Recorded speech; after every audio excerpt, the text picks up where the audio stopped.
జననీ అను మాటలోని తరియుచు మనిషి జన్మ ఇలనైనా గలనైనా ఆ అమ్మ రుణమే ఎన్నడు తీరదులే.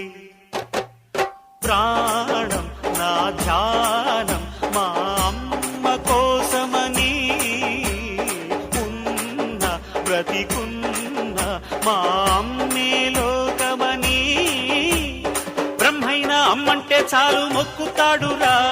ప్రాణంగా చూసేదిరా పాశమేరా.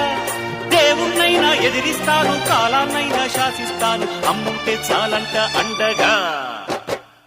అమ్మ అమ్మ మాయమ్మ అమ్మంటేనే నువ్వమ్మ, చల్లంగా చూడవమ్మ. దిక్కే నువ్వై రావమ్మ, మొక్కే దైవం నీవమ్మ, దీవించి ఎలవమ్మ.